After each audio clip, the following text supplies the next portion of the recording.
Partai begitu, baliho besar-besar, wajahnya besar, tapi saya nggak tahu otaknya besar apa kecil itu. Karena pemimpin diuji pikirannya, bukan diuji wajahnya, bukan dikenali wajahnya, diuji pikirannya. Mulut dikendalikan oleh akal, akal dikendalikan oleh hati itu. Tetapi ada orang Perancis bilang, ada otak di dada yang tidak dimengerti oleh otak di kepala. Itu namanya batin. Assalamualaikum warahmatullahi wabarakatuh. Yuk, take.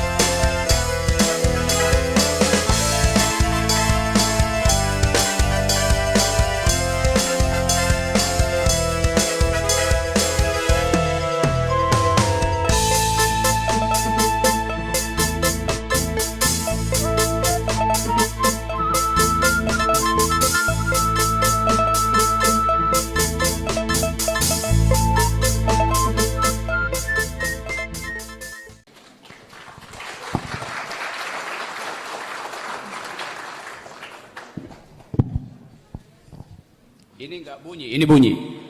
Mungkin ini mic-nya Ibu Puan Marani.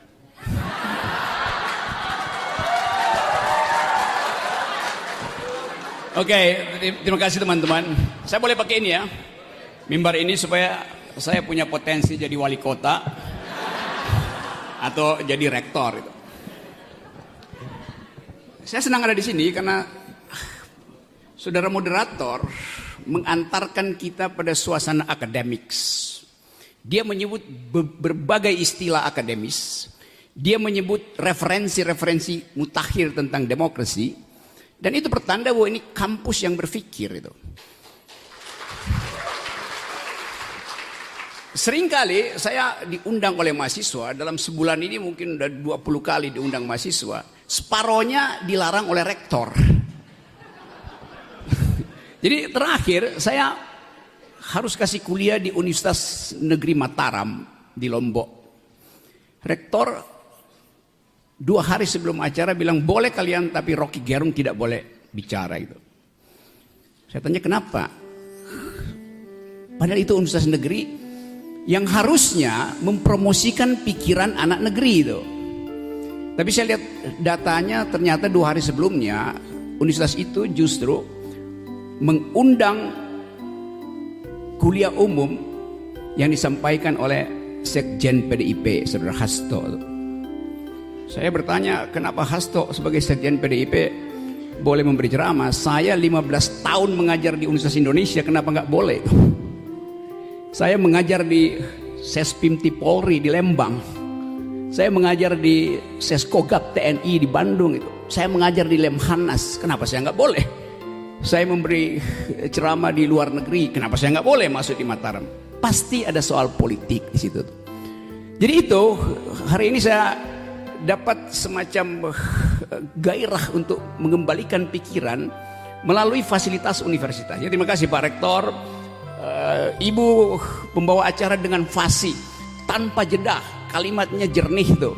Pak Rektor dengan sedikit guyon tapi ada sinopsis pikiran yang dia kemukakan tuh, apalagi Pak Wali yang secara cerdas mengemas problem politik kita dalam 2 pokok soal tadi, yaitu pemilihan yang tanpa legitimasi pemimpinnya, yang kedua public policy yang tidak di backup oleh social policy. Itu dasar kita sebetulnya hari ini. Jadi saya senang ini saya ada di Universitas Muhammadiyah. Dan saya udah keliling Muhammadiyah se-Indonesia, ada 180 Universitas Muhammadiyah, mungkin separohnya saya udah datangi. Jadi Indonesia sebetulnya berutang pada pikiran Kiai Ahmad Dahlan.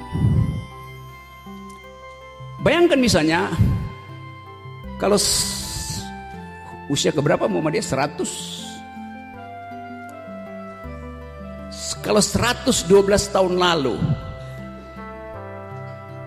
Brother Ahmad Dahlan memilih jadi caleg.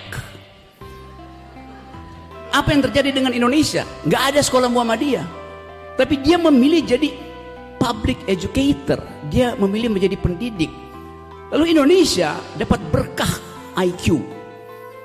Kalau separuh dari pengajar-pengajar di Universitas Muhammadiyah mogok berpikir, IQ Indonesia drop 50%. Karena 180 universitas, artinya mungkin ratusan ribu mahasiswa atau jutaan mahasiswa di situ, puluhan ribu dosen, dan itu yang dibebankan oleh konstitusi pada presiden, yaitu cerdaskan kehidupan bangsa. Yang kedua adalah pelihara fakir miskin. Dua hal itu menyangkut public policy. Apakah kebijakan publik Indonesia sudah mencerdaskan kehidupan bangsa? Sudah merawat fakir miskin? Saya beri datanya. 2 minggu lalu heboh di sosial media karena Indonesia di dalam indeks kecerdasan Asia IQ kita cuma 70,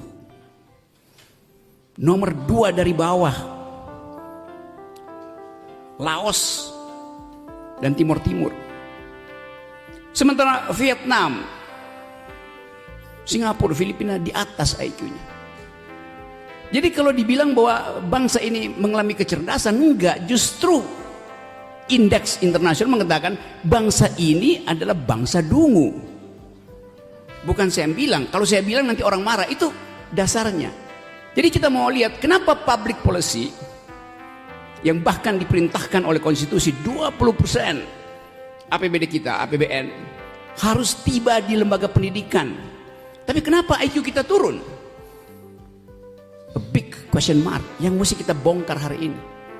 Kenapa kita tidak bisa bertanding dengan mereka yang ada di Vietnam, kendati Vietnam mengeluarkan jumlah yang sama dari APBN? Kenapa dia nomor 1? Kenapa kita nomor 2 dari bawah?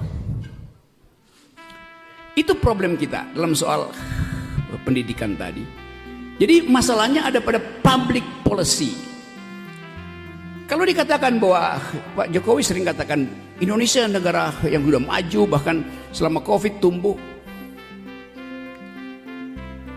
Kart kedua, grafik kedua juga kira-kira sebulan lalu diperlihatkan bahwa Indonesia adalah bagian dari 100 negara miskin di dunia.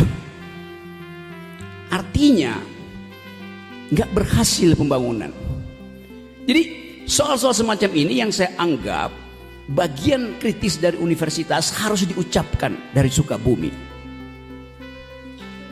Menata demokrasi. Sukabumi artinya suara kampus bermutu untuk menata Indonesia.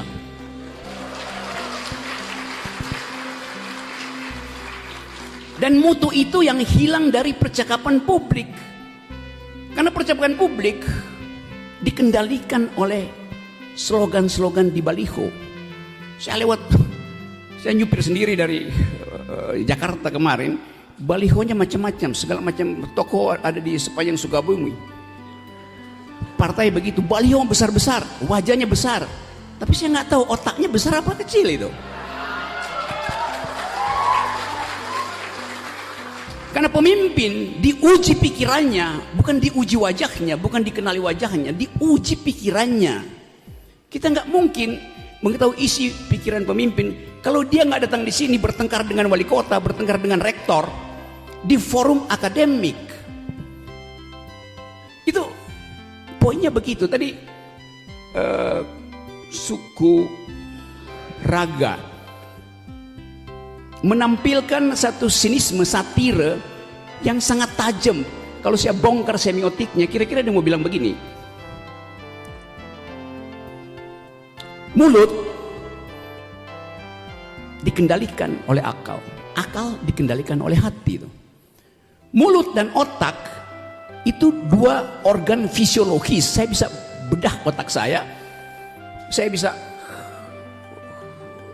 rapikan mulut saya. Tetapi ada orang Perancis bilang, ada otak di dada yang tidak dimengerti oleh otak di kepala. Itu namanya batin. Kolbu dalam bahasa Islam.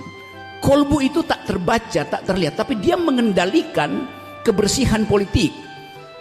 Jadi kalau mulut kita gagal diperintah oleh akal, itu artinya akal gagal belajar dari kolbu. Dasar itu yang ada di Universitas Muhammadiyah. Ada keseimbangan antara rasional discourse dan sebut aja emotional atau potential emotional discourse. Karena tadi potensial, dia sesuatu yang laten, dia hanya manifest kalau dikerjakan dengan reason. Bagian ini yang saya tidak lihat ada di dalam politik Indonesia. Tadi pagi saya baca dua berita. Berita pertama adalah jatuhnya harga saham Goto, Gojek, Tokopedia. Sesuatu yang dibangga-banggakan setahun lalu bahkan oleh Pak Jokowi, bahwa generasi muda Indonesia akan kompetisi di wilayah startup. Jadi diandalkan bahwa perusahaan-perusahaan startup ini yang berbasis teknologi akan masuk ke Indonesia dan akan dikerubuti oleh pikiran milenial. Tapi dalam kasus Goto kita tahu bahwa itu semacam perselingkuhan politik antara Tokopedia dan Telkomsel yang di skandal. 2 hari lalu saya baca sahamnya naik. Nah, itu dipromosikan bahwa investor asing, ini buat mereka yang belajar business policies harus perhatikan itu. Investor asing memborong saham Goto. Oh, oke. 2 hari kemudian sahamnya jatuh. Apa artinya itu dari ilmu administrasi bisnis? Artinya saham itu bisa digoreng di tingkat berita. Sekarang kita tanya, siapa yang menguasai peralatan pemberitaan di Indonesia? Ya mereka juga. Jadi kalau kita bicara tadi tentang apa sebetulnya ilmu yang disebut sebagai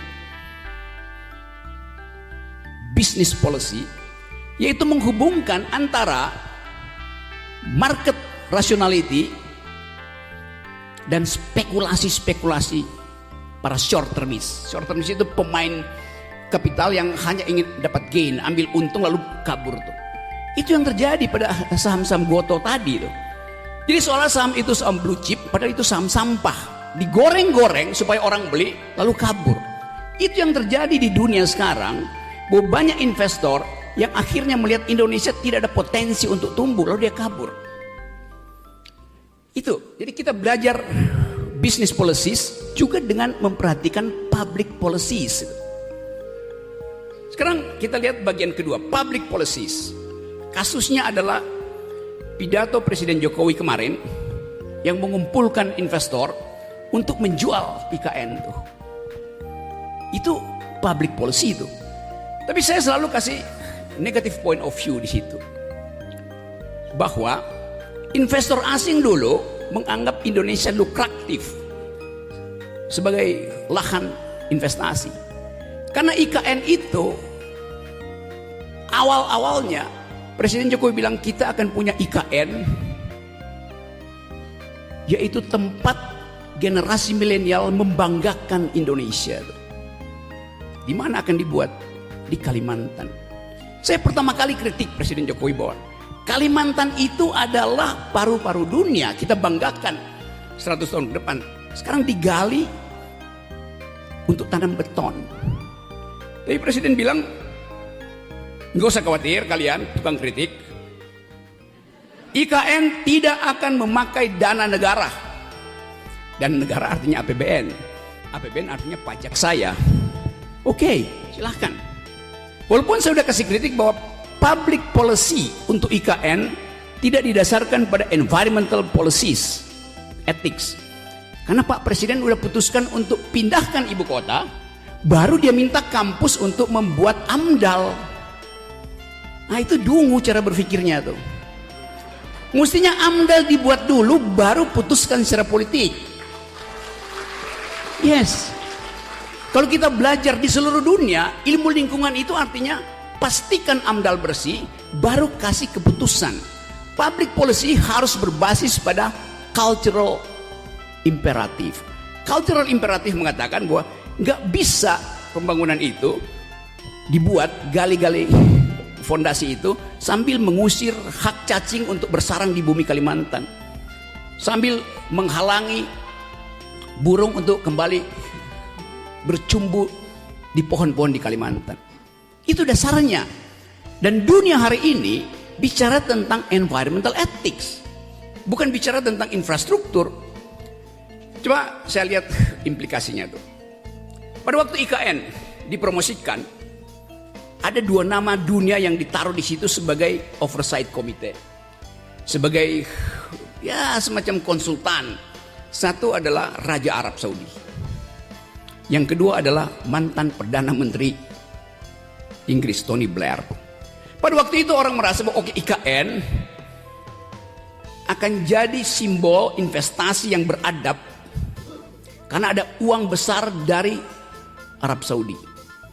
IKN akan jadi investasi yang bermutu karena akan di-watch oleh Tony Blair yang pro lingkungan. Sekarang 2 tokoh itu hilang, tidak lagi ada di dalam desain itu. Tony Blair tidak jadi atau menolak menjadi konsultan. Raja Arab Saudi mengatakan bahwa SoftBank itu nggak mau biaya itu. Itu yang menyebabkan presiden kemudian jadi sales promotion boy, bukan SPG, SPB. Yang saya kasihan lihat presiden, udah kita datanglah semua ini demi Indonesia, nabunglah, investlah di situ, Anda boleh pilih yang 160 tahun silahkan, dapat konsesi 160 tahun. Yang mau pilih investasi di bidang pendidikan ada, yang mau pilih investasi di bidang turisme ada, semuanya dipamerkan. Di belakang layar itu presiden kasih grafiknya, inilah ibu kota kita. Memang cantik betul ibu kota itu, tapi cantiknya cuma ada di laptop presiden. Kita nggak bisa bayangkan apa bentuk ibu kota itu misalnya 10 tahun ke depan itu. Kalau itu dikatakan sebagai temuan teknologi, loh, teknologi itu berubah setiap 8 jam. Handphone yang Anda pegang sekarang 8 jam lagi jadi obsolete, jadi usang gitu. Jadi kalau dibilang demi milenial berpikir, ngapain saya berkantor di IKN? Milenial berkantor di hub, berkantor di cloud. Coba saya tunjukkan kontrasnya. Saya kasih kritik yang tajam aja. Sebulan lalu ada berita, Anda bisa lihat di YouTube. Seorang perempuan Indonesia, arsitek yang belajar di Amerika, dia warga negara Indonesia yang pergi ke luar negeri dulu karena kerusuhan 98. Dia sekarang jadi pembicara utama di semua seminar dunia yang bertema pembangunan pemukiman ruang angkasa. Dia kasih kuliah di Harvard. Dia ngomong di Stanford, dia diundang oleh Elon Musk. Tugas dia adalah merancang pemukiman di Mars. Ini perempuan warga negara Indonesia. Sementara presiden dia masih menggali-gali beton di Kalimantan. Coba bayangkan jarak intelektualnya, jarak digitalnya, jauh sekali. Nah, inspirasi apa yang mau kita dapatkan dari IKN? Nggak ada apa-apa di situ. Jadi yang saya mau terangkan tadi bahwa public policy yang diputuskan oleh presiden tidak berbasis pada analisis prospektif. Presiden nggak pernah berpikir bahwa nggak ada orang yang 10 tahun lagi atau bahkan apalagi 2045 100 tahun lagi membanggakan beton. Itu intinya. Jadi saya ingin balik ke sini ke Sukabumi. Saya suka pada bumi itu. Karena bumi itu adalah Gaia, dalam bahasa Latin Mother Earth. Kita diasuh oleh bumi, dan kita semua kalau kita pergi kepada seminar internasional, orang nggak tanya, do you speak tadi financial market, do you speak ibu kota baru? Orang tanya, do you speak environmental ethics? Anda paham nggak grammar etika lingkungan sekarang? Dalam kecemasan itu kita berpikir tentang masa depan. Kita nggak berpikir tentang Indonesia yang penuh dengan beton. Kita berpikir tentang Indonesia yang suhunya tidak jadi naik 2 derajat sesuai dengan kesepakatan dunia. Kita ingin Indonesia yang berkicau oleh burung, bukan oleh balapan. Anda dengar kemarin Ini berita-berita recent, berita-berita terakhir. Presiden Jokowi bilang bahwa Ketua MPR Bambang Susatyo, mungkin karena dia pebisnis, akan bikin sirkuit di IKN. Ngapain ada sirkuit di IKN? Itu akan membuat bising kota itu, dan burung-burung nggak bisa lagi bercengkrama. Burung itu nggak bisa pacaran karena bising suara motor. Padahal hak burung untuk bereproduksi dan berkreasi di pohon-pohon ibu kota itu. Jadi nggak ada public policy dirancang dengan determinasi environment. Begitu ibu kota didirikan, itu setiap hari mungkin 100 private jet akan mendarat di Kalimantan. Untuk apa? Untuk KKN, untuk korupsi. Untuk bujuk menteri supaya dia dapat investasi lebih banyak tuh. Jadi itu yang saya maksud, kita tidak bikin procrastinating terhadap keadaan yang mungkin sekali memburuk di masa depan. Nah, kesalahan dari kebijakan publik Pak Jokowi, dia nggak mau dengar suara dari Universitas Muhammadiyah Sukabumi. Yang punya mental, punya kemampuan untuk memberi kritik melalui suku raga tadi. Karena Pak Jokowi datang dari suku ragu. Ragu-ragu terus tuh. Saya kasih kritik ini bukan kritik terhadap Presiden Jokowi sebagai orang, tapi sebagai pejabat negara. Saya nggak pernah menghina Presiden Jokowi sebagai presiden. Yang saya hina adalah cara kebijakan dibuat. Karena public policy tidak didasarkan pada cultural policies, pada social policies. Kan itu intinya kan? Nah, karena itu seringkali saya katakan, saya menghormati Pak Presiden sebagai kepala keluarga. Dia baik sebagai kepala keluarga, tapi buruk sebagai kepala negara. Saya ucapkan begitu. Anak Pak Presiden datang ke tempat saya, dan saya ucapkan hal yang sama. Jadi buzzer-buzzer itu nggak bisa pisahin antara kedudukan presiden dan fungsi dia secara publik berbeda dengan kedudukan privatnya. Karena itu soal KUHP misalnya, nggak boleh ada kritik pada presiden. Bagaimana nggak boleh ada kritik pada presiden? Nggak boleh menghina presiden. Nggak mungkin kita menghina presiden. Presiden itu barang, lembaga, struktur hukum. Yang boleh terhina adalah manusia konkret yang batinnya tergores. Jadi kita nggak boleh menghina Pak Jokowi sebagai kepala keluarga. Tapi sebagai kepala negara dia boleh dihina. Karena dia nggak mungkin terhina. Karena dia nggak ada perasaan. Presiden nggak boleh punya perasaan. Jokowi sebagai manusia boleh punya perasaan. Itu yang mesti kita bedakan secara jernih. Boleh nggak presiden marah kalau dikritik? Nggak boleh. Tetapi KUHP kita itu datang dari tradisi 3 abad lalu bahwa the king can do no wrong itu. Raja nggak boleh salah. Iya, kalau raja, kita ini republik bukan kerajaan. Kenapa raja itu tidak boleh dihina? Karena tubuh publik raja menyatu dengan tubuh privatnya. Itu di sistem kerajaan. Di kita dibedakan, tubuh publik presiden lain dengan tubuh privatnya. Itu yang namanya prinsip pertama dalam demokrasi itu. Kita bedakan antara tubuh publik seseorang dan tubuh privatnya. Tapi kita di sini karena feodalisme tadi betul diterangkan. Feodalisme itu membuat kita menganggap bahwa kritik itu menjadi tidak sopan kalau diucapkan pada pejabat gitu. Kalau begitu, ucapkan kritik dengan cara sopan santun. Cara paling sopan untuk memberi kritik adalah tidak memberi kritik. Itu paling sopan kan? That's the logic itu. Jadi kita biasakan kita mengkritik. Saya mengkritik Pak Kapolsek sebagai pejabat keamanan pemberi ketertiban di wilayah itu. Saya tidak kritik beliau sebagai persona tuh. Demikian juga Pak Dandim segala macam. Saya mengkritik kebijakan. Kalau tadi dikatakan bahwa ASN nggak boleh berpolitik, itu agak aneh. Karena ASN itu statusnya cuma 8 jam. Setelah dia masuk kantor, dia pulang ke rumah, dia diskusi dengan ibu dan anaknya, dengan istri dan anaknya tentang kebijakan negara yang membuat dompet istrinya tidak bisa lagi memberi uang jajan bagi anaknya lagi di PAUD. Maka dia kritik kebijakan pemerintah. ASN itu adanya di kantor bukan di rumah. Karena itu ASN dia boleh memilih. Karena dia bisa bikin evaluasi. Tapi pejabat polisi dia 24 jam ada di publik. Karena itu dia nggak boleh mempengaruhi opini publik. Demikian juga TNI. TNI itu ada prinsip army readiness. Kesiagaan tentara itu 24 jam. Karena ancaman 24 jam. Jadi itu beda status publik dari Pak Polisi, Pak TNI dengan ASN. Nah, hal-hal ini mestinya dibahas di dalam satu mata kuliah yang disebut public ethics, etika publik di dalam wilayah public policy itu.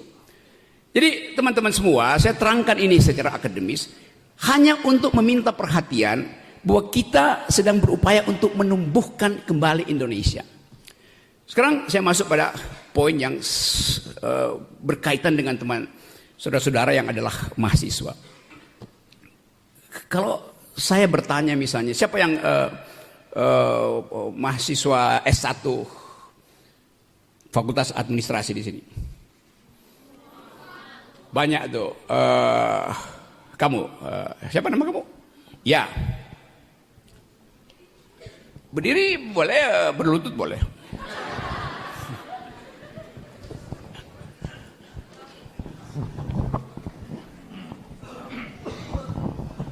Assalamualaikum warahmatullahi wabarakatuh. Sebelumnya perkenalkan, nama saya Utami Kaulan Sakila dari program studi administrasi bisnis. Oke. Apa yang kamu bayangkan? Kamu semester berapa sekarang? Semester 7. Rencana DO semester berapa? Rencana DO sih nggak ada ya. Kalau misalnya lulus sih ada tahun depan insya Allah, amin. Oke, jadi teman kita ini dia nggak punya rencana DO. Saya sekolah di 5 fakultas itu, fakultas teknik, fakultas ilmu hubungan internasional, fakultas hukum, fakultas ekonomi, fakultas filsafat. Saya belajar di 5 fakultas. Saya hanya lulus di jurusan filsafat. Lalu orang bilang, saudara Rocky Anda DO kan dari UI, 4 fakultas DO? Enggak. UI yang saya DO kan dari rencana studi saya. Itu. Benar, serius. Karena saya belajar ilmu fisika 2 semester, saya sudah tahu prinsip-prinsip fisika. Saya belajar matematik, saya bilang saya bisa belajar sendiri. Saya punya 2 dalil, saya bisa bikin algoritma, reasoning, derivatif segala macam. Saya belajar ilmu ekonomi, ya 3 semester saya tahu bisa tuh saya belajar sendiri. Saya belajar politik internasional, saya lihat dosen-dosen itu ngajarin saya politik internasional sama dengan Herald Tribune yang saya baca tuh, ngapain saya ikut kuliah itu kan? Jadi saya memutuskan untuk mendeokan UI. Lalu orang bingung kenapa begitu? Karena buat saya ijazah itu ada tanda orang pernah sekolah, bukan tanda orang pernah berpikir. Jadi kamu tadi oke, saya doakan supaya kamu nggak DO, oke. Amin, terima kasih. Tapi saya nggak bisa doakan kamu sukses di dalam bisnis, di dalam pekerjaan nanti. Karena bayangan kita setelah kamu lulus adalah sebagai berikut. Saya terangkan, silakan duduk. Terima kasih. Coba bayangkan, dia akan lulus kira-kira 1,5 tahun lagi tuh. Apa yang akan dia temukan 1,5 tahun dari sekarang? Satu adalah kekacauan dalam negeri, yaitu pemilu. Udah pasti. Yang kedua, kalaupun ada presiden baru 2024 ketika dia lulus akan dipusingkan oleh utang luar negeri yang mungkin udah sampai, kalau digabung dengan swasta udah 17.000 triliun tuh.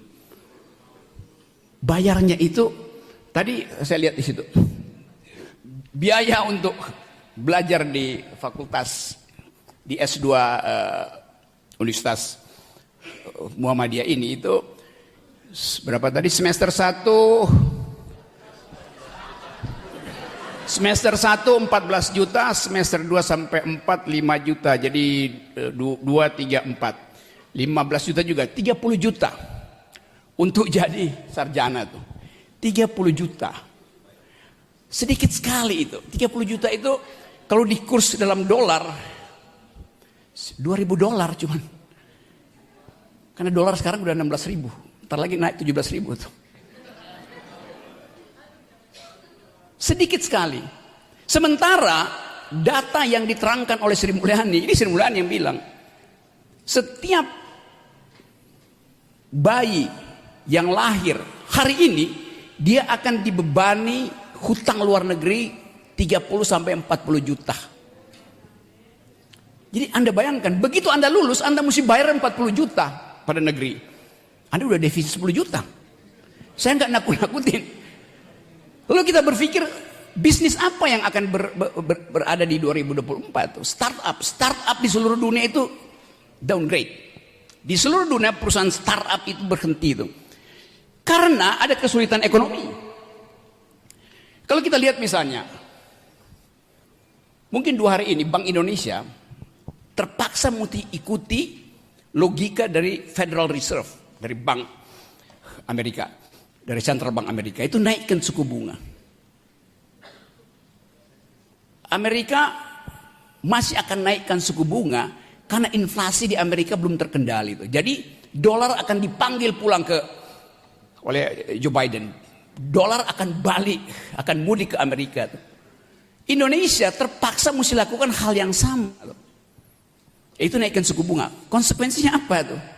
Sektor real mati. Karena duit nggak beredar, likuiditas tidak ada tuh. Artinya UMKM nggak akan dapat modal kalau dia mau pinjem, suku bunganya tinggi, sementara pembelinya nggak ada tuh. Jadi kesulitan itu akan sampai juga ke Sukabumi. Kesulitan di Amerika karena hubungan financial market akan berimbas ke kita. Dan itu artinya ada kesulitan besar yang bahkan diakui sendiri oleh Pak Jokowi bahwa Indonesia akan ada dalam kegelapan itu. Jadi kita justru tadi Pak Wali bilang Indonesia baik-baik aja, saya senyum. Karena nggak baik-baik aja, di depan kita ada badai. Sementara tukar tambah politik belum terjadi. Jadi sebetulnya saya mau terangkan ini bukan saya nggak mungkin bilang kalian optimis aja, enggak.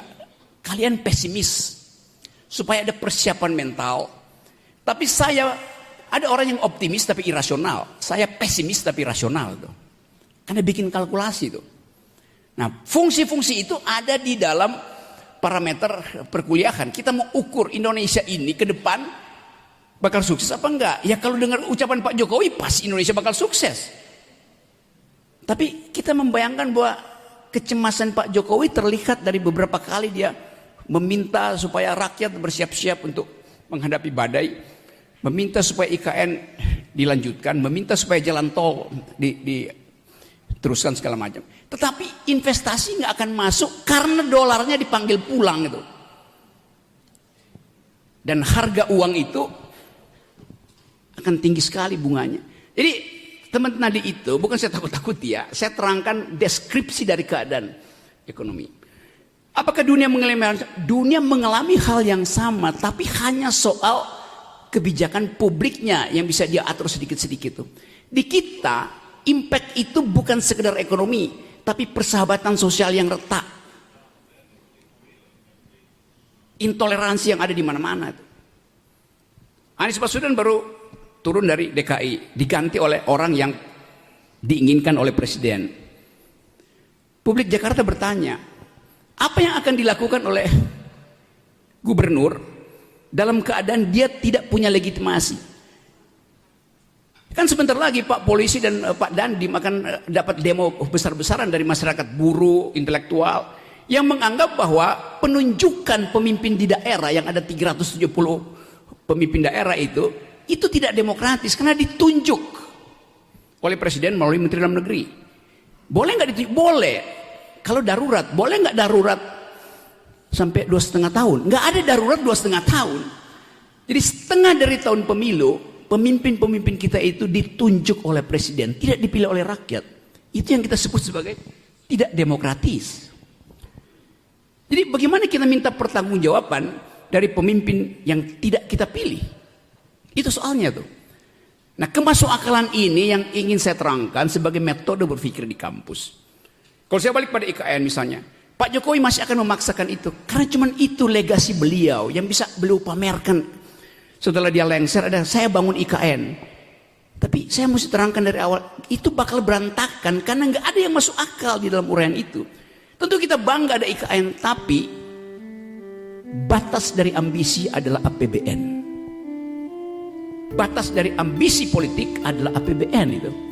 Jadi public policy dibuat dengan ambisius, itu yang membuat berantakan Indonesia. Ambisi untuk bikin jalan tol, ya jalan tol diperpanjang tapi jalan pikiran jadi pendek. Kenapa jadi pendek? Karena per hari ini kalau kita belajar public policy, kita ingin public policy itu menghasilkan otak yang bermutu. Faktanya hari ini stunting, mereka yang kekurangan gizi hampir 2 digit Indonesia. Jadi anak-anak kita yang hari ini kekurangan gizi, 10 tahun lagi otaknya akan menciut 25% karena nggak ada nutrisi. Jadi bagaimana mungkin bonus demografi itu kita peroleh kalau peralatan untuk bersaing di tingkat dunia itu, yaitu otak, dimiskinkan karena presiden lebih memilih membuat jalan tol daripada menyediakan nutrisi bagi otak anak-anak. Itu trade off-nya begitu. Lain kalau APBN kita seperti daun kita cabut-cabut, oke, jalan tol bisa dibikin, sekolah diperbaiki, mutu diperbaiki, setiap pagi anak-anak kita kasih susu, protein, segala macam, daging, nggak ada soal. Tapi APBN kita terbatas.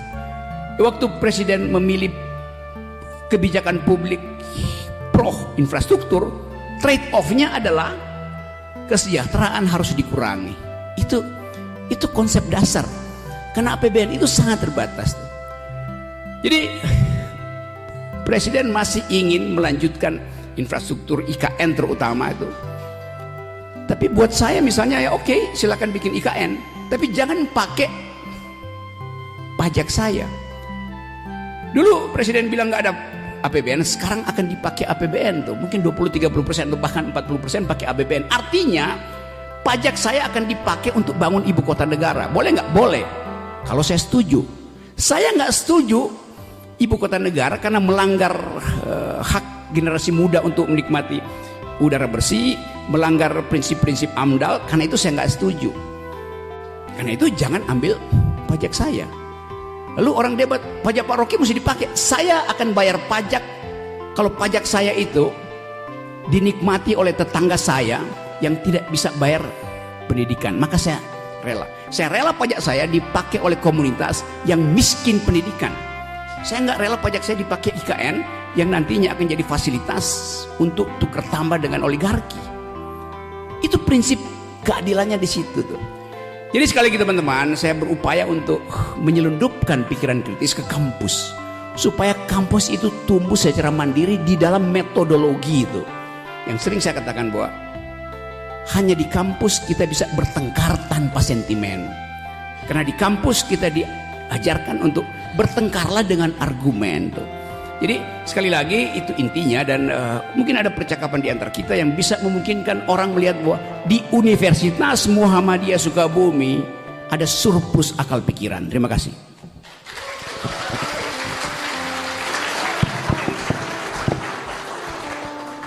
Luar biasa. Saya tahu teman-teman ini dengan 20 menit hasrat intelektualnya tidak akan terpuaskan oleh speechnya Bung Rocky. Saya kasih termin pertama 3 penanya, 2 orang perempuan, 1 orang laki-laki. Yang belakang itu 1, yang tengah ya itu 1, yang perempuan berdiri yang perempuan. Adakah yang perempuan? Ya silahkan, mulai berjajar, silahkan. Itu Dani ya, Dani. 1 lagi itu siapa tadi yang belakang? Ya silahkan. Ya, yang itu tuh yang sebelah kanan. Mangga sok. Ya maju, silahkan maju.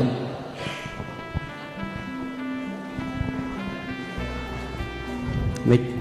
Assalamualaikum warahmatullahi wabarakatuh. Perkenalkan, nama saya Nendang Yusuf dari Fakultas Hukum.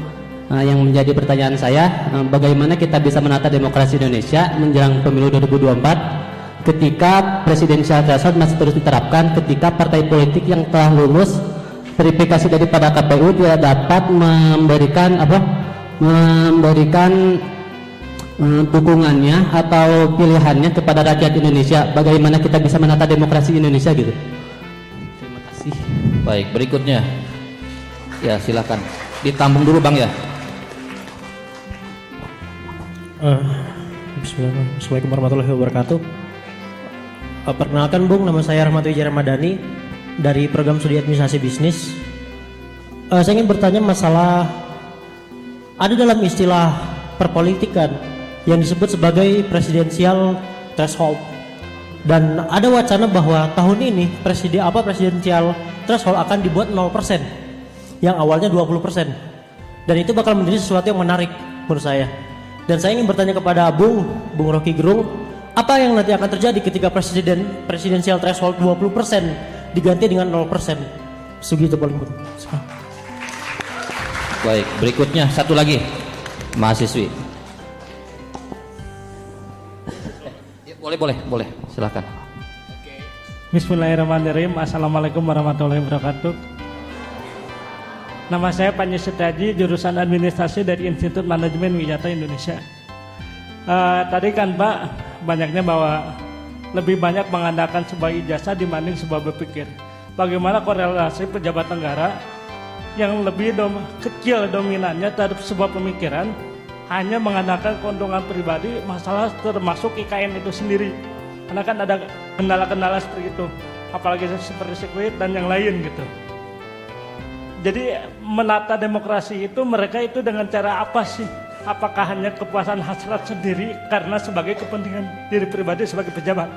Ya, Assalamualaikum warahmatullahi wabarakatuh. Dijawab dulu Bang. Ya.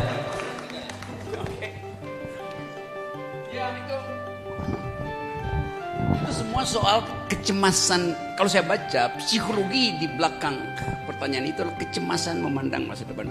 Atau dengan kata ini pemilu jadi apa enggak sih? Kira-kira itu pikirannya kan. Dan orang sekarang menganggap bahwa kenapa ada keraguan pemilu akan berlangsung? Karena nggak ada calon presiden. Sekarang siapa calon presidennya? Nggak ada. Anies berapa persen? Anies bahkan belum punya wakil presiden. Nggak mungkin konstitusi mengiyakan Anies kalau dia nggak punya wakil presiden. Prabowo sama aja. Prabowo harus cari koalisi. Siapa? Puan Marani dapat 20%, tapi elektabilitasnya rendah sekali itu. Jadi euforia politik tumbuh, tetapi distopia juga jalan tuh. Nggak ada. Jadi kalau siapa calon presiden Anda? Anies, Ganjar, ya. Dari mana Anda tahu mereka calon presiden? Dari mana? Dari lembaga survei. Dari mana lembaga survei tahu bahwa orang-orang ini akan jadi presiden? Dia nggak bisa jelasin. Survei publik itu harus transparan. Dananya dari mana? Kan itu.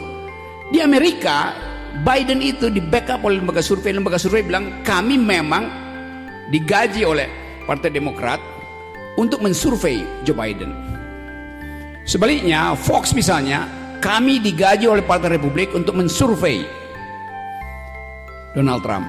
Jadi lembaga survei itu mempertanggungjawabkan dana risetnya itu pada publik.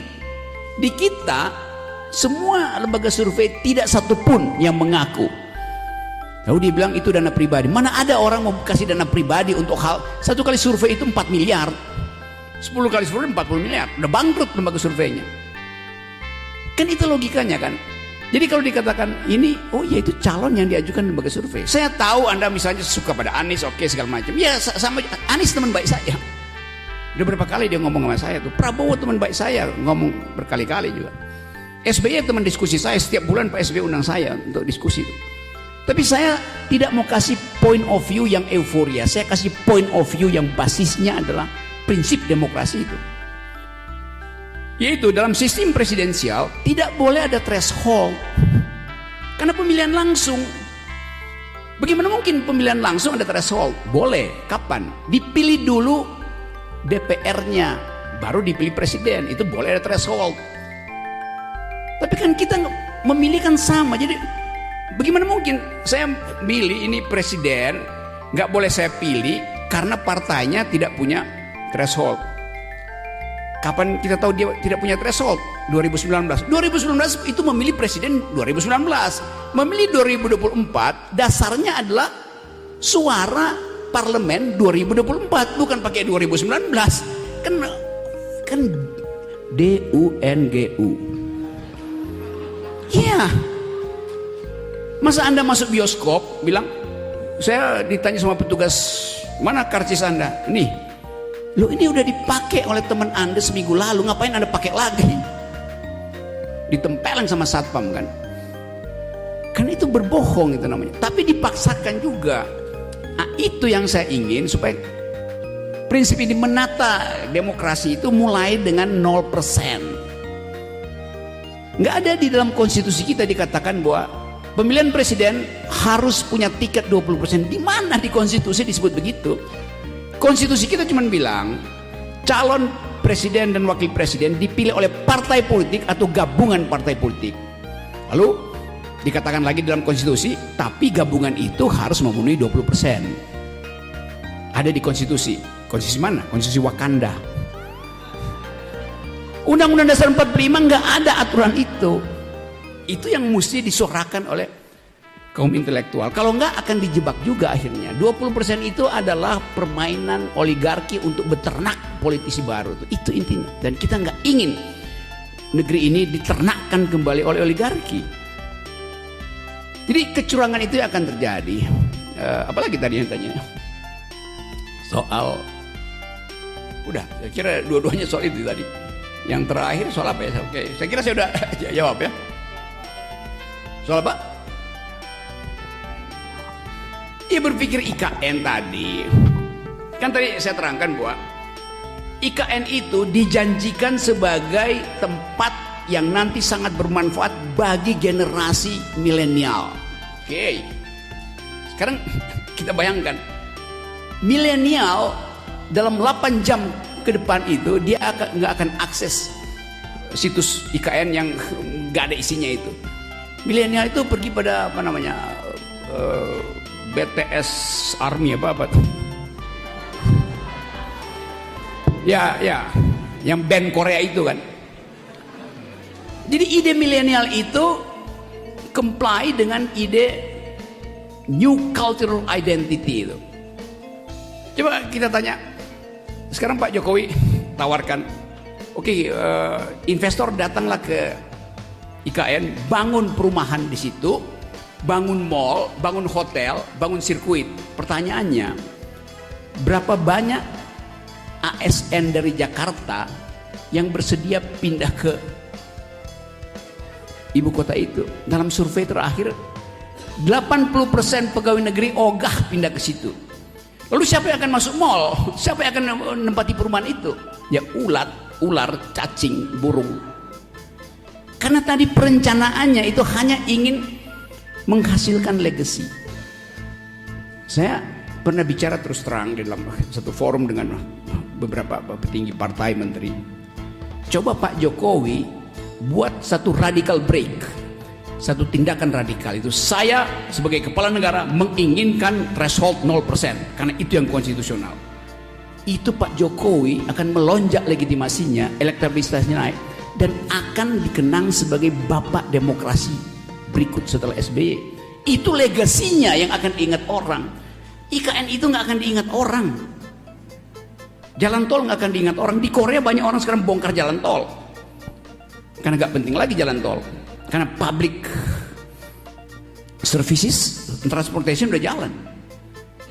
Jadi konsep itu yang, jadi poin saya begini, kalau Anda baca koran, do think the unthinkable.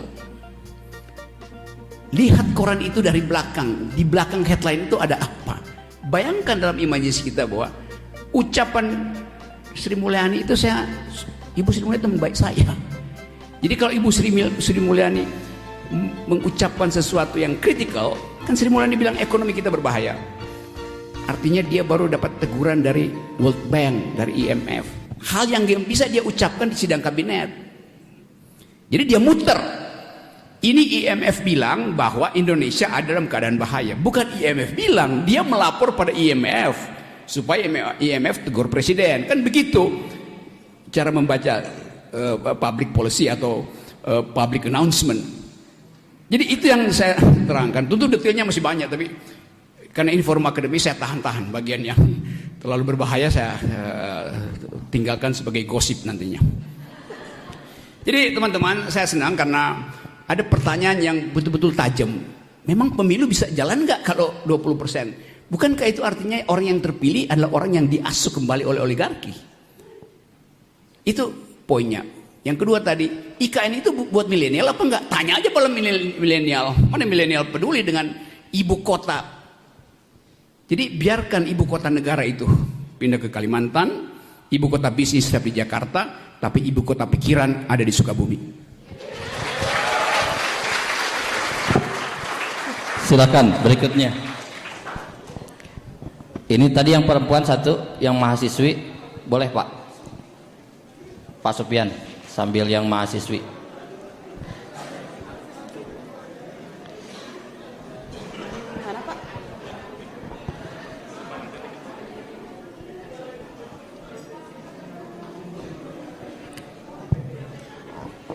Baik, Assalamualaikum warahmatullahi wabarakatuh.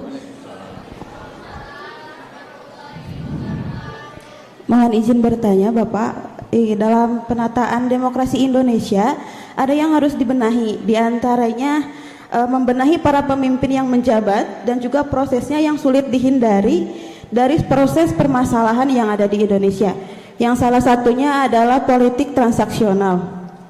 Namun yang ingin ditanyakan ada dua pertanyaan. Yang pertama, menurut Bapak, kenapa negara ini sangat sulit untuk menghindari perpolitikan seperti itu? Selain haus karena kekuasaan dan kekayaan, apakah ada hal yang lain yang dapat mempengaruhi hal seperti itu yang terus terjadi sampai saat ini? Dan yang kedua, masalah mengenai seseorang yang menjabat dalam instansi pemerintahan. Mengapa orang yang berlatar belakang memiliki riwayat tindak pidana masih bisa menjabat di kursi pemerintahan?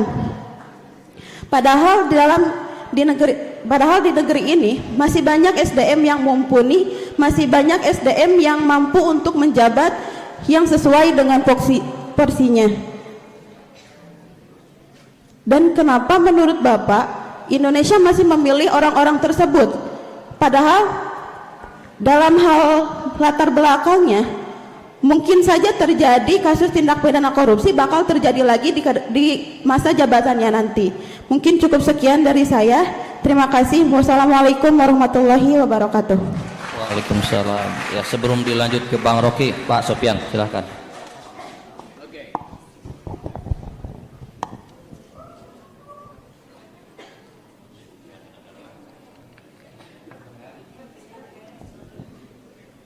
Langsung Pak, keras aja. Baik, terima kasih.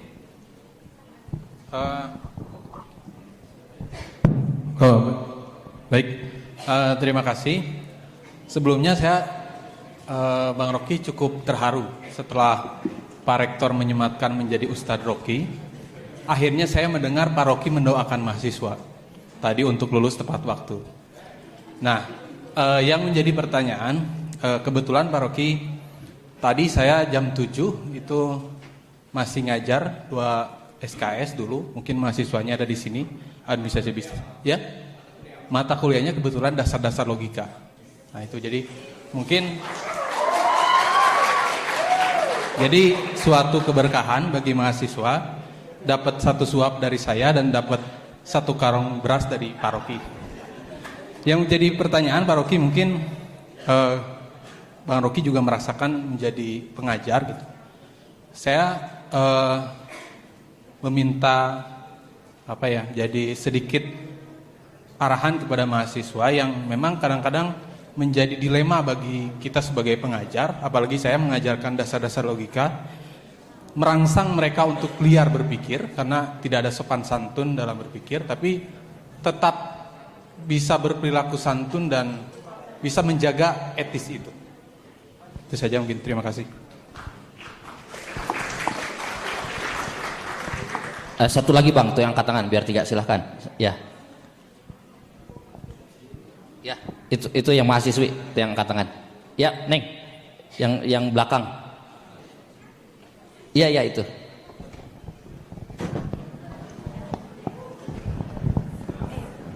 Oke, bismillahirrahmanirrahim. Assalamualaikum warahmatullahi wabarakatuh. Perkenalkan, nama saya Sonia Agustiani dari program studi administrasi bisnis semester 3. Izin bertanya, kan Indonesia itu menjadi politik identitas yang pemersatu tapi memecah belah. Pemersatu yang memecah belah. Nah, itu tuh terbagi menjadi 2 antara nasionalis dan agamis. Pertanyaan saya, apakah baik antara nasionalis dan agamis ini untuk menata demokrasi Indonesia? Itu saja. Terima kasih. Assalamualaikum warahmatullahi wabarakatuh. Kamu mahasiswa atau caleg?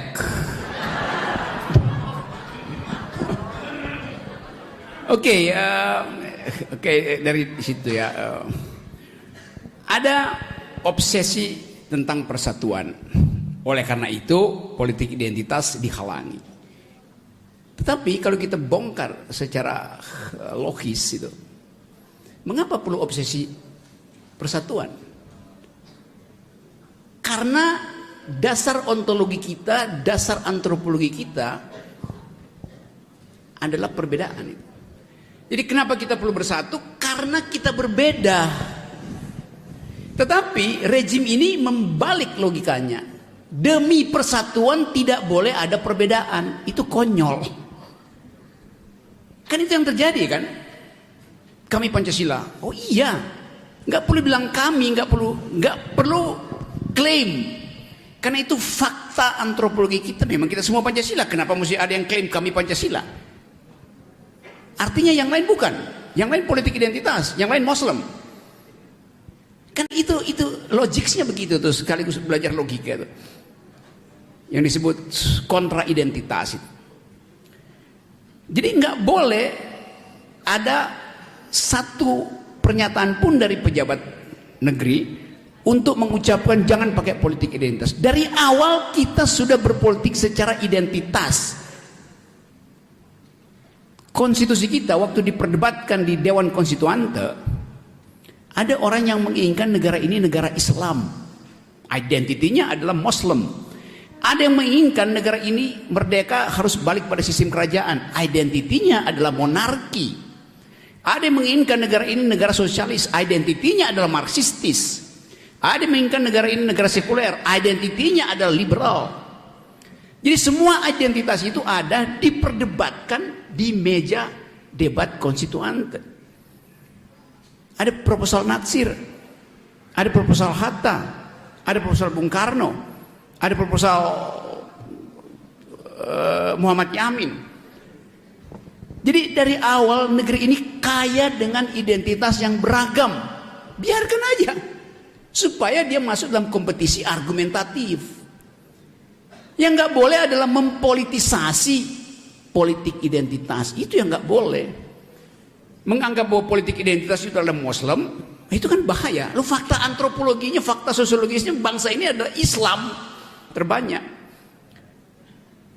Bahkan Pancasila sebelum menjadi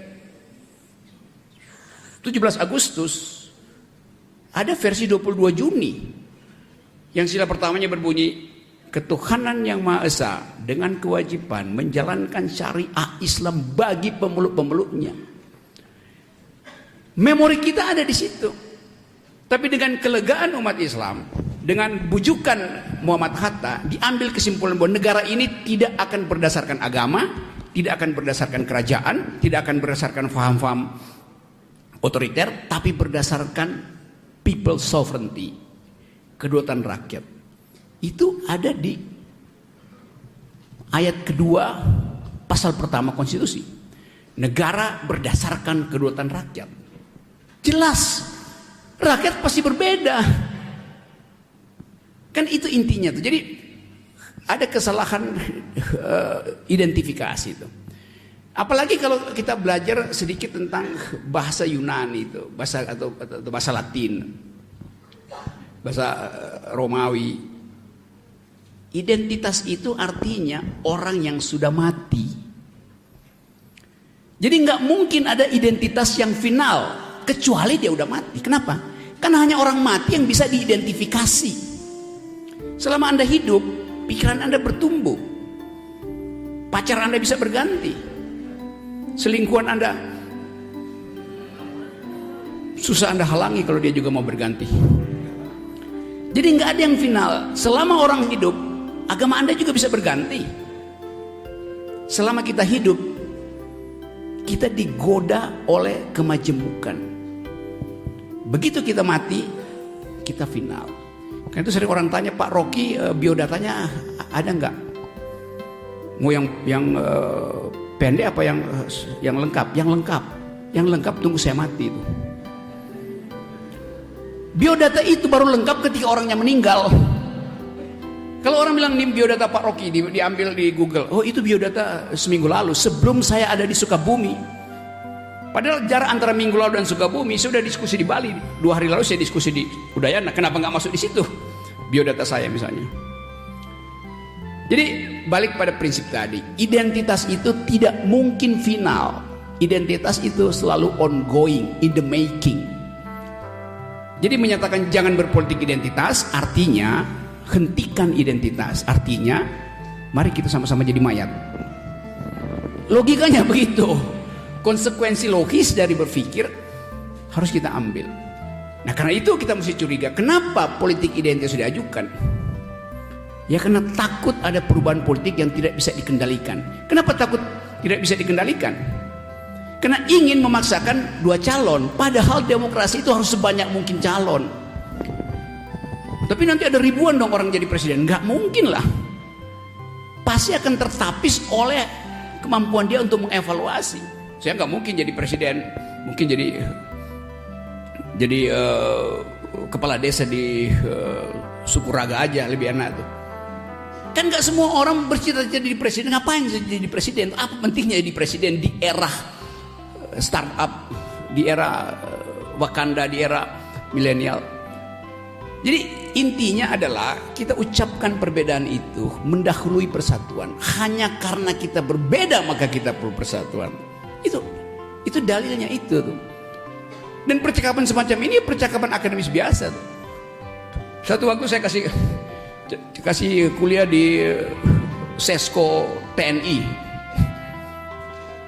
di Bandung.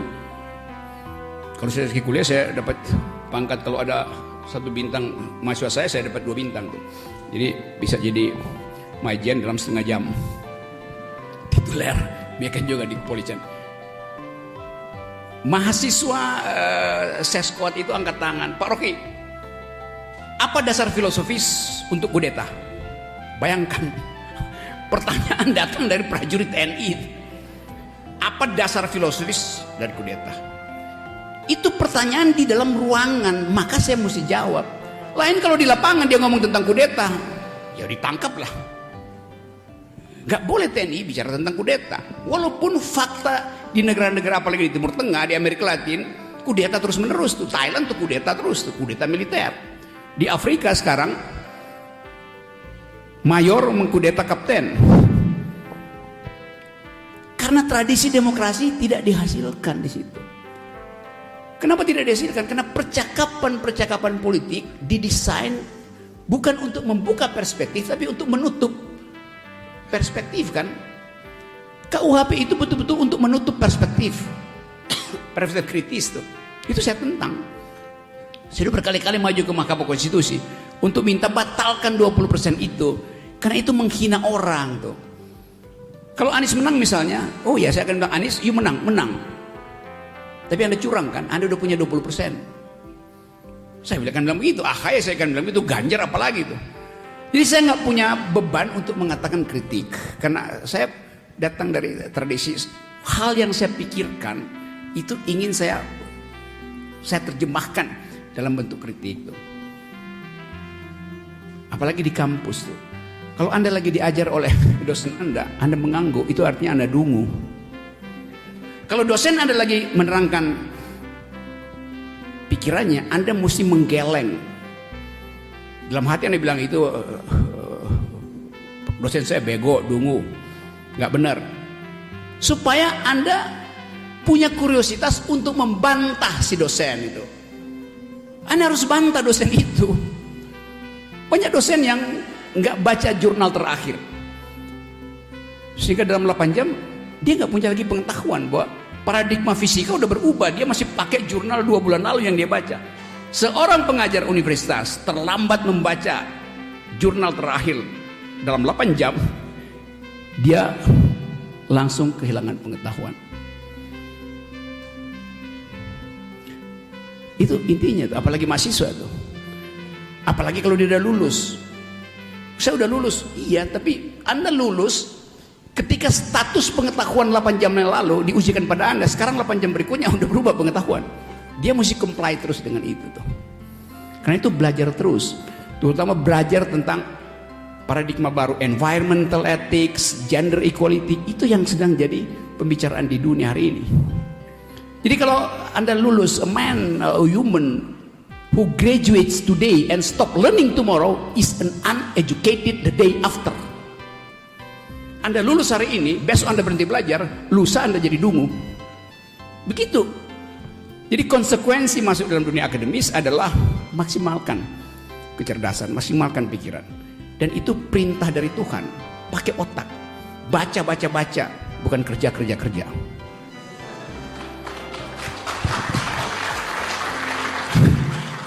Dalam penelitian dunia, otak manusia itu diberi Tuhan 100%. Otak kita itu 100%, tapi yang kita pakai sampai kita mati cuma 14%. Jadi mereka yang pakai otak 14% pasti masuk neraka. Karena disuruh pakai 100%, dia cuma pakai 14%. Sisanya apa? Dipakai buat korupsi, dipakai buat berbohong. Otak itu dipakai untuk menuntun keadilan, menuntun kejujuran. Kan itu fungsi otak kan? Jadi kalau Anda gagal memakai otak, nanti di ujung Siratul Mustaqim akan Anda ditanya tuh, berapa persen Anda pakai otaknya? 100%? Enggak, survei Umi bilang cuma 20%. Jadi buat apa ijazah Anda kalau di ujungnya akan ditanya oleh malaikat, ya Anda hanya memakai 20% selama kuliah itu. Maka sesuai dengan presidensial threshold, Anda gagal. Kira-kira begitu. Sekali lagi kita obrolin sesuatu dengan santai, karena persahabatan dalam berpikir artinya saling mengkritik. Itu namanya kita bersahabat dalam berpikir. Yang sering saya terangkan bahwa pikiran itu disebut pikiran kalau ada yang ganggu. Kalau Anda berpikir nggak ada yang ganggu, artinya Anda sedang berdoa. Beda antara berpikir dan berdoa. Berpikir diganggu, berdoa tidak boleh diganggu.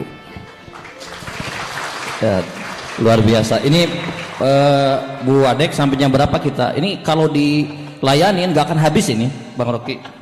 Ini mereka menunggu sudah lama, menunggu ingin mendapatkan pencerahan dan berdebat dengan Bang Rocky sampai jam 11 ya. Tadi saya mendapat poinnya, Bang. Memang akhir-akhir ini kita takut mengucapkan sesuatu, mengucapkan pikiran, speak our mind. Dan ketakutan itulah yang kemudian membuat kebijakan kita menjadi tidak atau gagal menghadirkan keadilan sosial. Makanya pantas Justice Louis Brandeis itu mengatakan, men fear witches and bone woman. Jadi orang itu dulu di Eropa takut dengan nenek sihir, tapi tidak logis kemudian membakar perempuan.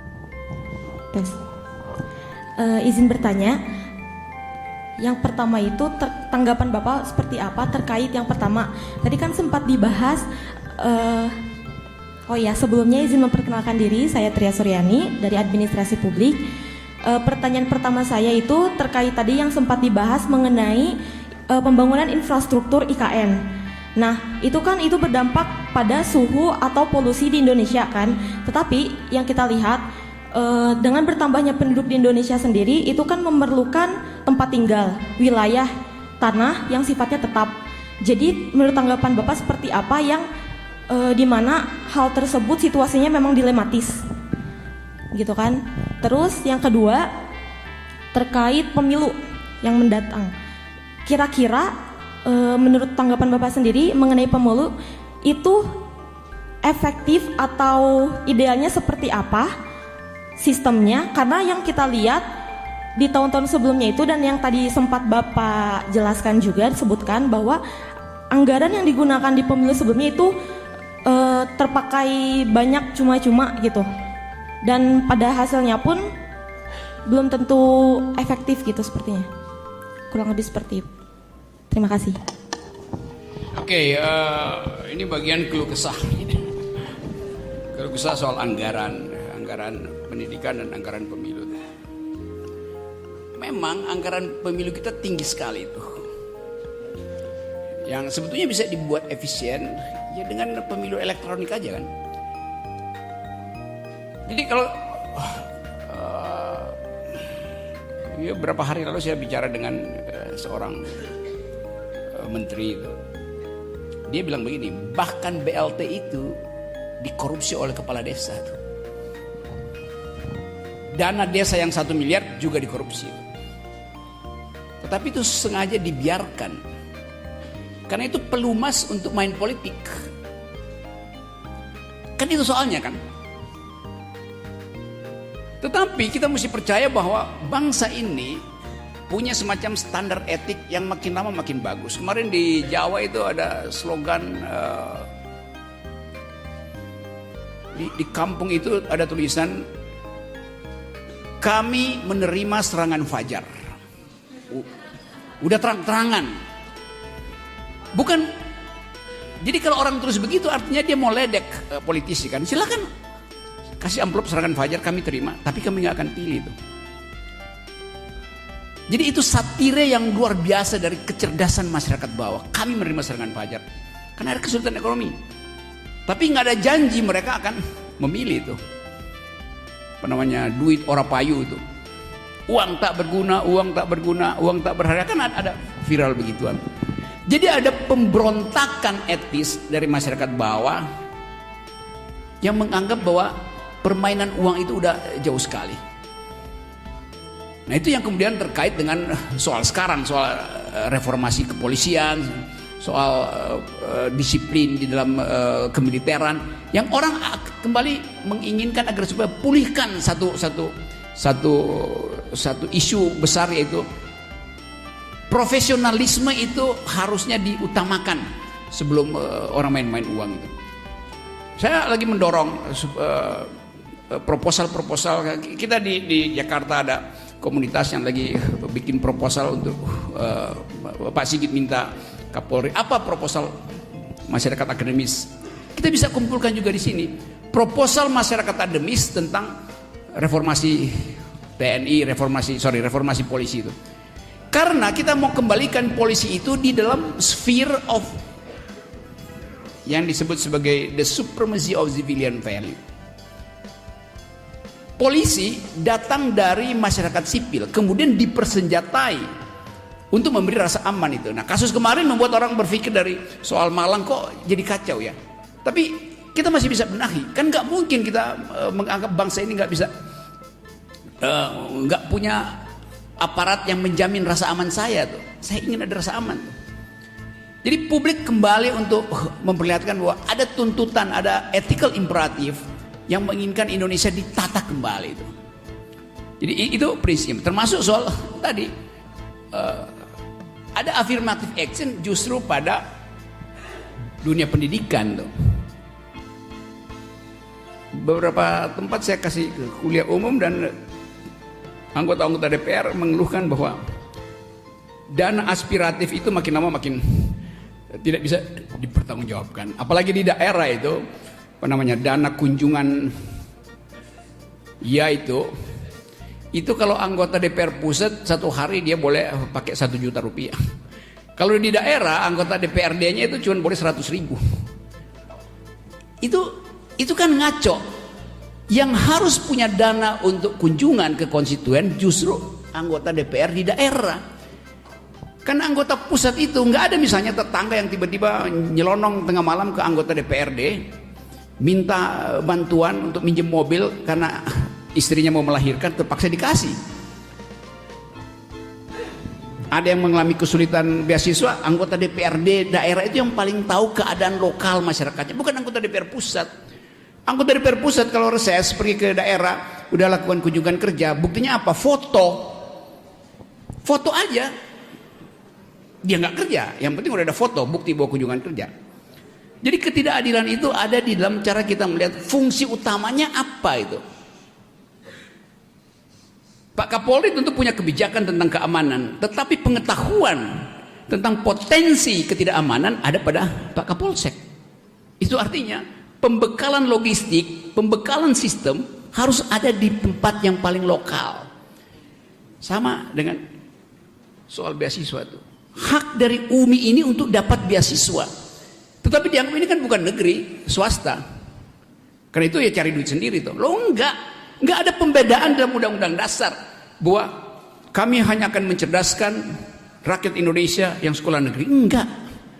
Cerdaskan rakyat Indonesia dimanapun dia berada. Mau sekolah di UMI, mau sekolah di MIU, enggak penting itu. Yang penting dia ingin sekolah. Anak-anak yang ingin sekolah justru datang dari bagian-bagian yang seperti yang diasuh oleh Muhammadiyah tuh, yang merasa bahwa kedekatan kultural dengan Muhammadiyah karena bapaknya Muhammadiyah, ibunya Muhammadiyah tuh, kan bukan dipilih oleh anaknya untuk sekolah swasta sebetulnya tuh.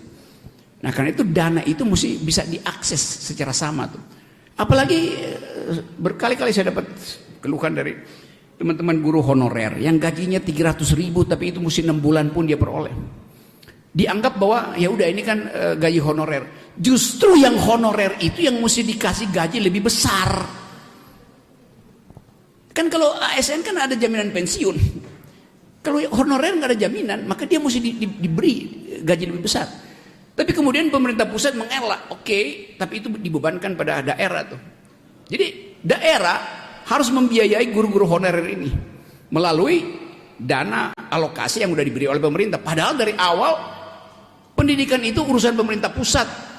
Mencerdaskan kehidupan bangsa itu urusan presiden, bukan urusan wali kota. Dari segi konstitusi itu. Jadi kita tuntut aja bahwa hak saya untuk cerdas harus memungkinkan saya diberi akses pada anggaran. Kan itu intinya. Jadi sekali lagi harus fight terhadap akses itu. Itu penting. Yang kedua tadi apa? Siapa tadi? Apa lagi tadi? Ini tadi terkait bagaimana sistem pemilu yang kira-kira ideal. Iya itu, kita udah pakai sistem pemilu. Ya kalau yang ideal bagi saya sebaiknya negara ini dibikin negara federal aja tuh, kayak Amerika tuh. Kan negara ini terlalu besar sebetulnya tuh. Tapi orang takut nanti kita pecah. Lo nggak pecah. Amerika tuh nggak pernah pecah justru karena unit-unit penyelenggara itu ada di daerah, dikasih kesempatan pada daerah. Kan kita sebetulnya, misalnya kita ada DPD. Tapi DPD nggak punya kewenangan untuk buat undang-undang. Jadi mengapain ada DPD? Padahal DPD lah yang merupakan perwakilan langsung dari aspirasi rakyat. Karena dipilih langsung dari daerah tuh. Kalau anggota DPR kan dipilih melalui partai politik kan, yang udah ada tukar tambahnya, udah ada koneksi-koneksian tuh. Itu intinya tuh. Nah kalau kita ada sistem DPD, maka konsekuensinya negara federal sebetulnya lebih cocok. Kan DPD kita kan jadi kayak senator di Amerika kan.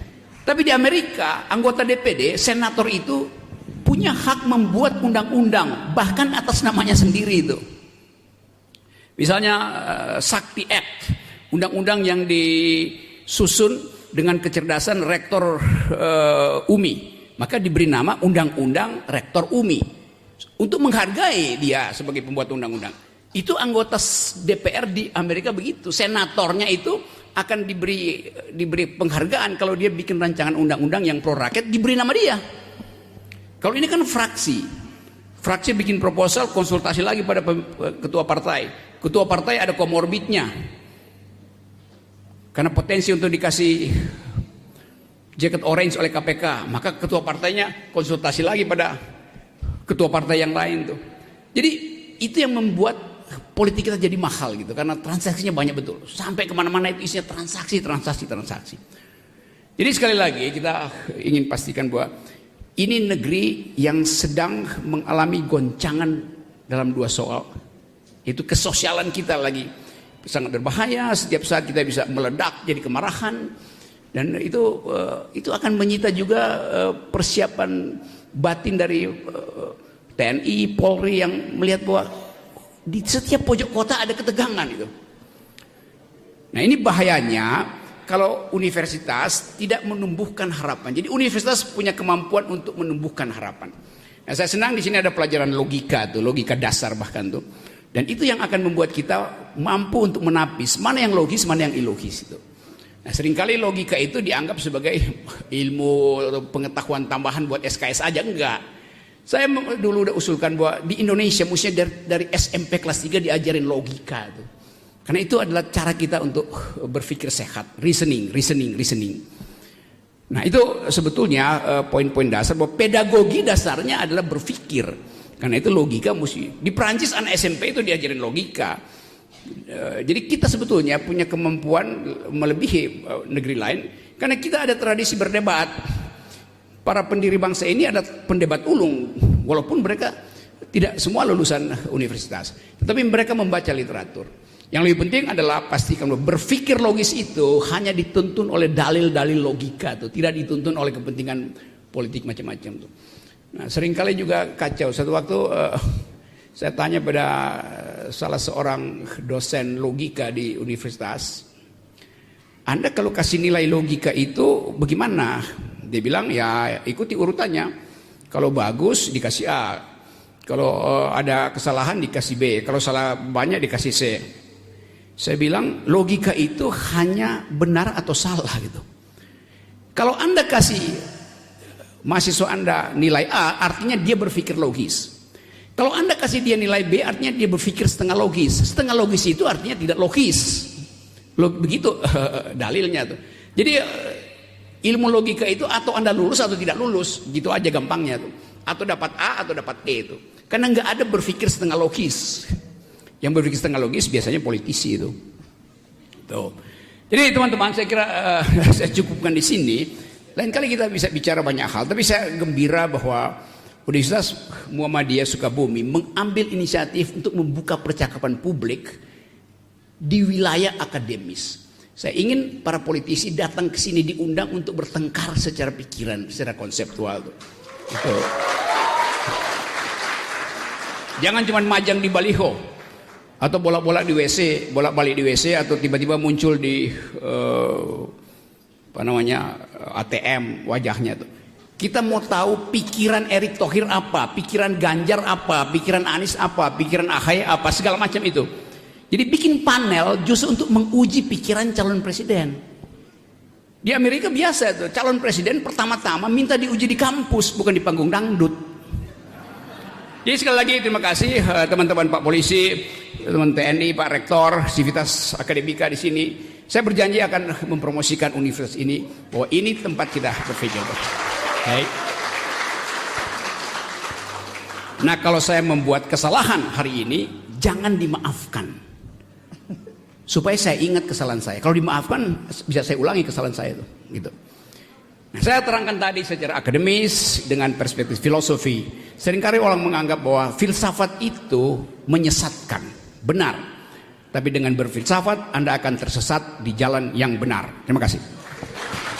Luar biasa, terima kasih Bang Rocky. Tapi sebelum kita tutup, ada pertanyaan terakhir dari saya nih Bang Rocky. Kita melihat sebetulnya angkat tangan banyak, Bang Rocky banyak jadwalnya. Akhir-akhir ini Bang Rocky mencoba menghidupkan politik of hope, bertemu dengan Luhut, terakhir ketemu dengan Mahfud, Pak Mahfud, dua wawancara, dan bisa jadi nanti ada menteri-menteri yang lain yang memberikan public address, atau bisa jadi nanti ditutup oleh Pak Jokowi. Ya, kira-kira apa yang diharapkan dengan diskursus itu, Bang Rocky? Ya, saya sebetulnya, Pak Luhut undang saya undang Pak Luhut, Pak Mahfud teman baik saya dari awal itu. Separuh dari kabinet teman saya sebetulnya.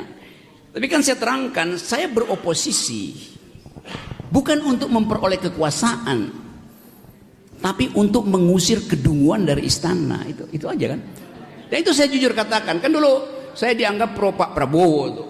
Saya bilang enggak. Pak Prabowo beroposisi dengan Pak Jokowi pada waktu itu, saya juga beroposisi. Tapi motifnya beda. Pak Prabowo beroposisi untuk memperoleh kekuasaan, saya beroposisi untuk menghalangi kedunguan. Saya nggak punya minat kekuasaan lain. Jadi prinsipnya begitu tuh. Sekali lagi itu desainnya. Nah, karena itu saya kemudian nanti semua menteri juga pasti akan minta masuk untuk saya bicarakan. Tetapi orang suka protes, kok Pak Rocky nggak tajam ya atau kurang galak? Ya itu kan tamu saya, nggak mungkin saya galak di situ. Kecuali ada panel, kalau di Aceh siapa sih terang. Tapi kan saya undang Pak Luhut, saya undang Pak Mahfud dalam upaya membuka jembatan supaya kita bisa bicara itu. Jangan ada jarak lalu orang saling curiga. Karena saya percaya kalau kita bicara dengan kekuatan pikiran, nggak ada orang yang tersinggung. Jadi saya akan lakukan itu terus. Tetapi mesti diingat, saya tidak pernah beroposisi dengan Pak Luhut, Yunto Pak Mahfud, Yunto Ibu Sri Mulyani. Karena mereka pembantu presiden. Saya nggak mungkin beroposisi dengan para pembantu. Mending saya beroposisi dengan majikannya Pak Jokowi. Dan itu fair, saya bilang kan gitu kan. Jadi beroposisi itu dalam upaya untuk menguji konsep, menguji kebijakan. Bukan beroposisi karena nggak suka. Semua yang saya terangkan tadi itu adalah basis argumen saya. Dan orang ya mungkin merasa Pak Rocky nggak pernah ditangkap, nggak pernah diproses, berarti ada backing besar. Enggak, backing saya pikiran saya. Dan kalau nggak ada proses di Polda di Jakarta, di Mabes maupun di Polda itu laporan tentang saya mungkin masih ada 30 di situ. Cuman kan Pak polisi merasa ini tiap hari ada laporan Rocky Gerung. Ngapain sih kalian tuh? Lapor aja ke Dewan Pers. Kan Pak Rocky cuma bicara tuh. Jadi bahkan polisi bosen buat nerima laporan saya kan. Karena mereka tahu deliknya apa. Rocky Gerung bicara di universitas. Ya biarin aja forum itu yang uji kan. Ngapain dilaporan ke polisi itu? Jadi itu maksudnya. Jadi saya merasa bahwa ya bukan karena polisinya murid saya, tetapi polisi tahu bahwa ya kalau itu delik akademis, pertengkaran akademis, jangan laporin ke polisi. Susah. Satu waktu saya dipanggil Polda Metro Jaya. Pak Rocky, ini ada laporan. Pak Rocky bilang kitab suci itu fiksi. Saya bilang saya nggak bilang begitu. Ini ya yang melapor itu bodoh. Saya bilang bila fiksi itu menimbulkan imajinasi, maka kitab suci adalah fiksi. Imajinasi kita tentang akhirat, imajinasi kita tentang api neraka itu imajinasi. Karena dipenggal dianggap saya bilang kitab suci fiksi. Enggak, saya bilang if and only if. Kan dalam logika ada pengandaian tuh. Mereka yang benci saya bilang Rocky Gerung mengajarkan bahwa kitab suci itu enggak begitu yang saya ucapkan di situ. Bahkan saya bilang kalimat yang sama saya ucapkan di wisuda perwira polisi di Lembang waktu itu. Pak Tito duduk di sebelah saya kasih ceramah berdua Pak Tito, saya terangkan itu. Jadi saya bilang kalau saya mau dipersoalkan Pak Tito saya jadiin saksi nanti itu, mau kalian kan? Karena itu dalil akademis diuji di forum akademis, bukan diuji di petugas reserse kan. Ya, karena itu kemudian mungkin petugasnya lama-lama merasa iya mau nggak ada delik, ngapain lapor-lapor. Lalu petugas bilang begini aja Pak Rocky, kami siapkan whiteboard, Pak Rocky terangin dulu baru kami bertanya. Jadi begitu keadaan. Karena bangsa ini selalu curiga pada pikiran tuh. Saya nggak punya peralatan apa-apa, saya nggak punya partai politik, nggak punya bisnis macam-macam itu. Jadi ngapain curigai pikiran? Jadi sekali lagi saya hanya ingin beredar di tempat di mana dimungkinkan pikiran itu dipertengkarkan. Terima kasih. Terima kasih Bang Rocky. Sebelum ditutup saya ingin cerita. Saya punya satu cerita menarik yang ada kaitannya dengan Bang Rocky. Dulu ketika saya kuliah di Pakistan, saya sering sekali beli buku Bang. Cuman di Pakistan itu yang unik, dia mempublis buku yang legal atau yang cetaknya benar. Bagi mahasiswa yang tidak mampu, dia mempublis buku yang kertas buram, sehingga mahasiswa itu bisa membeli buku-buku internasional dengan harga yang sangat murah. Lalu saya membeli satu buku, banyak sebetulnya. Jadi saya pulang dari Pakistan itu tidak bawa baju dan oleh-oleh. Saya bawa 2 koper buku. Ada satu buku dari Bertrand Russell namanya History of Western Philosophy. Saya suka buku ini, harganya masih tertera 495 rupiah Pakistani rupiah. Ya.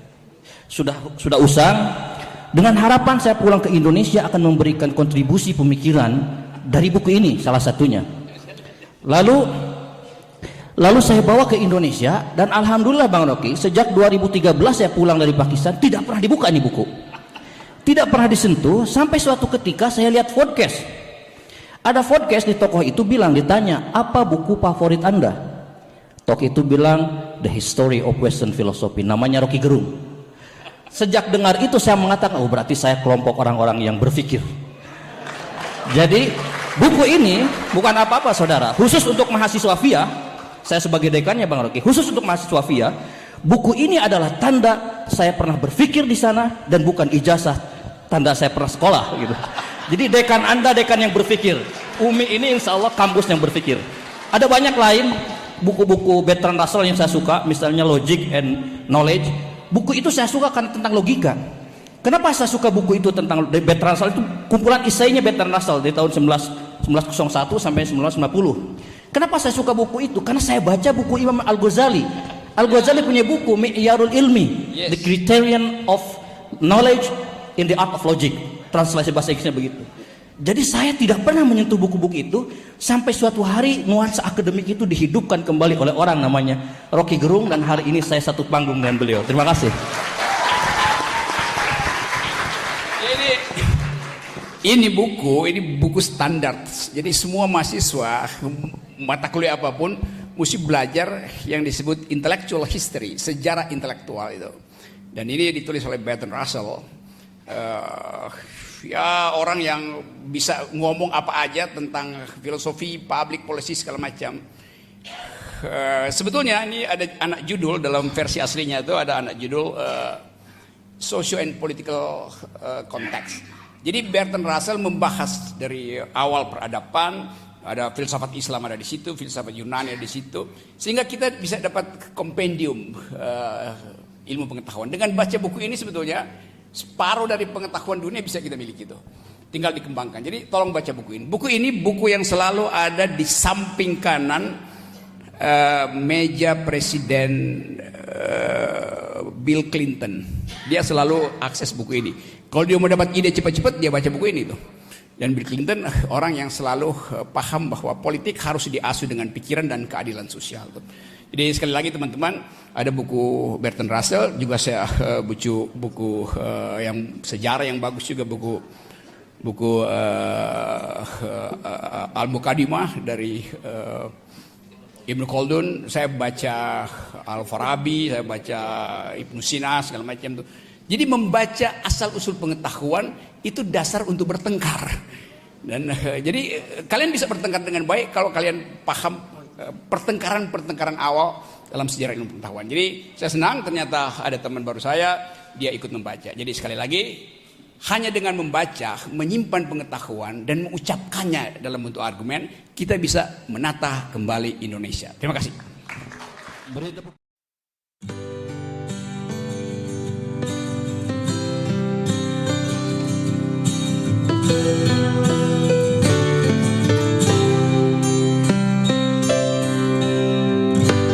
Terlintas indahnya pelangi,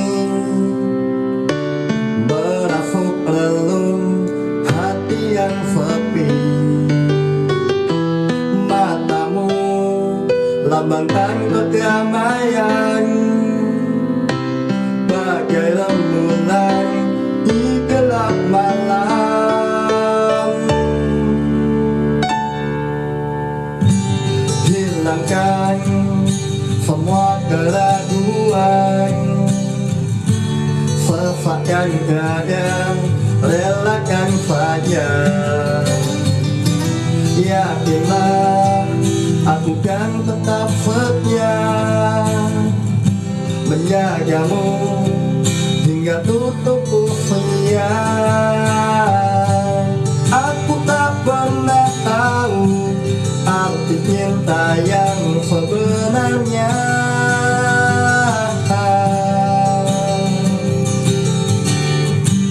Aku tak pernah tahu arti cinta yang sesungguhnya.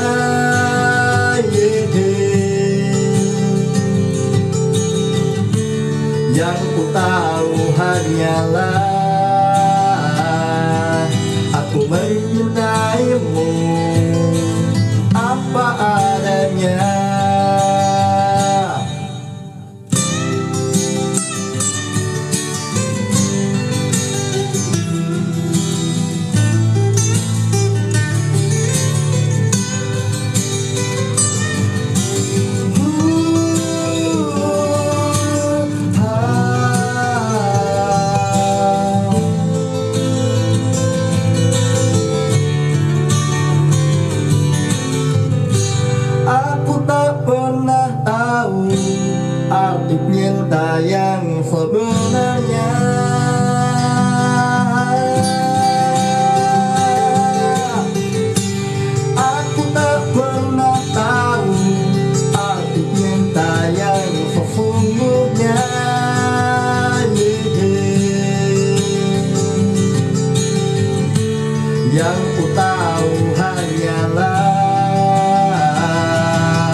waktu. Kita takkan terpilih oleh waktu. Kita takkan terpilih